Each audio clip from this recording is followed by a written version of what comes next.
Problem 2. Let's read it out. M is the midpoint of segment AB. So off that, I know I'm dealing with a midpoint problem. So I've got my midpoint formula at hand, and my mind is geared towards that. I'm looking for endpoints and midpoints. See which one they give me.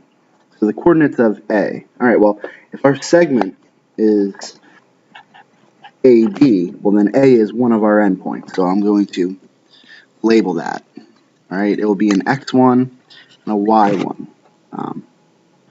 And then reading on, so A has those coordinates, and the coordinates of M. All right, remember, M was our midpoint. So I know M is not an endpoint. It's the x value of the midpoint. It's the y value of the midpoint. They're giving us A and M.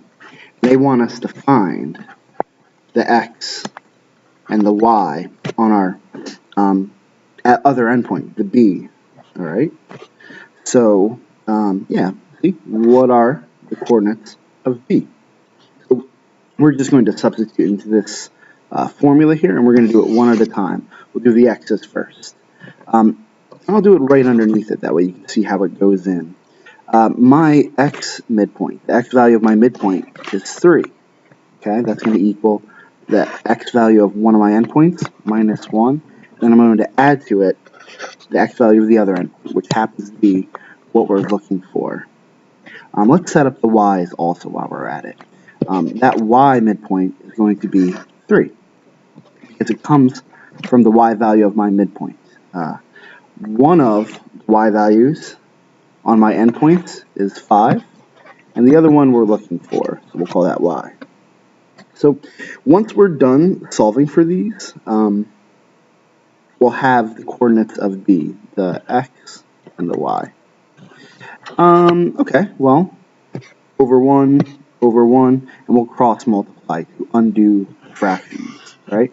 2 times 3 will give us 6, and then 1 times that will just give us that same thing. Then we'll do the additive inverse, add 1 to both sides. 7 is the value of x.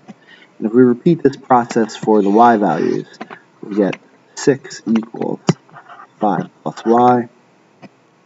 Subtract 5 from both sides, and we get 1 equals y.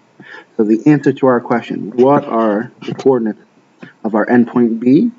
Well, that would be 7, 1.